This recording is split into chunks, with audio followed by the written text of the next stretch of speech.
Hi, I'm Bert, and this is my video on gaming with a severe disability. I decided to do this video to show you how you could play video games with a severe disability. Now, you may have seen in one of my previous videos that I've got Duchenne muscular dystrophy, and for me that means that most of my muscles are shot. But fortunately, I still have quite a bit of use in my right hand and a tiny bit in my left. So I thought I could demonstrate the hardware and software I use to make playing games possible. So the first thing I want to talk about was the hardware. Straight off the bat, when using a computer, I struggle to use a normal mouse. A normal mouse for me is just out of question because I just can't move my arm enough. So I use a trackball mouse, much like the one you see here. I like this one, it comes in different shapes, but this is the one I use. And if you set the speed to high sensitivity, you can get all the way across the screen without much effort. And also, I struggle typing. I can't really use a keyboard at all, and because of that, I like to use speech recognition. Now you notice on my face that I'm wearing a mask, and that's a ventilator that it breathes for me. So a headset microphone is just out of the question. And because of that, I like to use a microphone like this. This just sits on my desktop, points at my face, and that's as simple as that. There's no buttons I have to press or anything like that, it just works. So that's quite nice. But also, when I'm trying to use a computer, it can be awkward when you need to press the buttons in games that need quick reaction times. Because of that, I use something like this. This is called a switch interface box, and it allows you to plug in whatever accessibility switches you like into your computer, and then with other software and stuff, you can program it to think that them button presses or whatever button you want. And we'll come to that later. Now, I made my own version of this, but if you can't be bothered with true one of that, this is a really good one for the price. I'd recommend it. Still a bit steep at 99 quid though. I think that's all the hardware that I use when I'm playing my games. I think it's time to talk about some of the software. Now, I already mentioned that I use speech recognition. My favourite speech recognition program is Dragon Dictate, though you can use Windows speech recognition for this purpose, but I find that Dragon Dictate is the best at cancelling out the noise of the ventilator. Every now and again there's an exhale, and that gets picked up by the microphone, and that tends to screw up the speech recognition a little bit. The next piece of software I like to use is one that goes alongside Dragon Dictate. Now, Dragon Dictate's really good if you tell it to press a button. You can tell it to press space, or press I for your inventory. But it doesn't feel very immersive when you're telling it what keyboard button you need to press. So I like to use a piece of software called Vocola.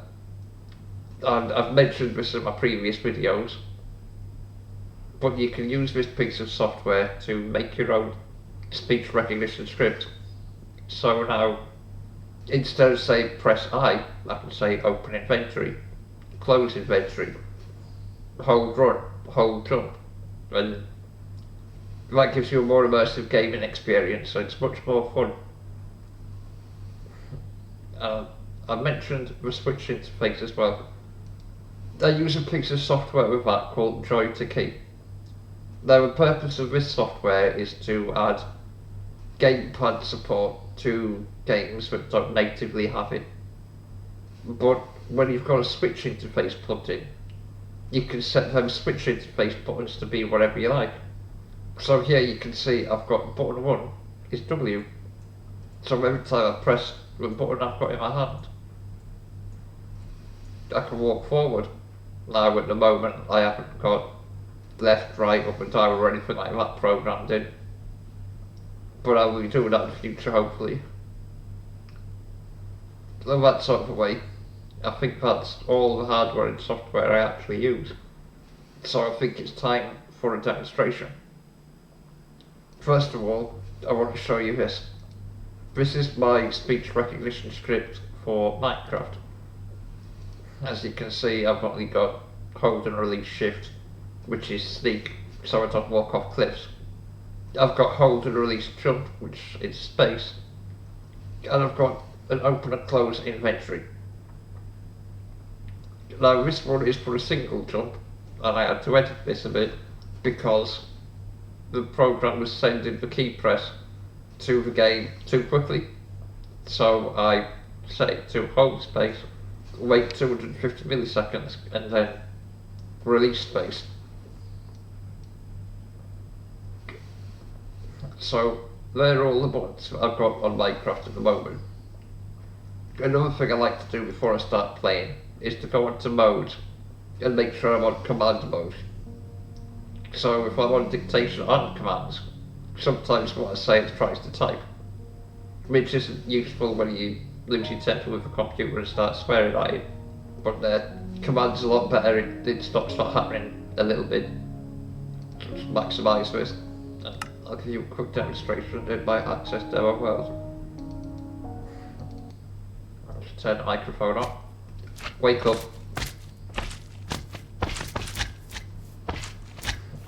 Hold shift. Release shift. Hold jump. Release jump. Open inventory. Close inventory. Hop. Hop. Press escape. Go to sleep.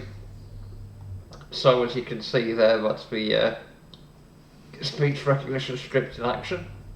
And you can add as many buttons you like to this. So I think I've covered everything for the basics. If you found anything useful here, I'd really appreciate a comment or a like. And if you know someone who this might be useful for, please share it with them. And that's the whole point. I want people who struggle to play games to actually get back on the horse. It's quite good if you're severely disabled, because there's a simulator game or a game for every occasion. If you can no longer do something, you can now do it in a game. So for me, it's quite a therapeutic experience. But I suppose I'll have more on that another day. But all the links to all the relevant information is in the description. Once again, thanks for watching, and hopefully if this is popular I'll do more videos. But out.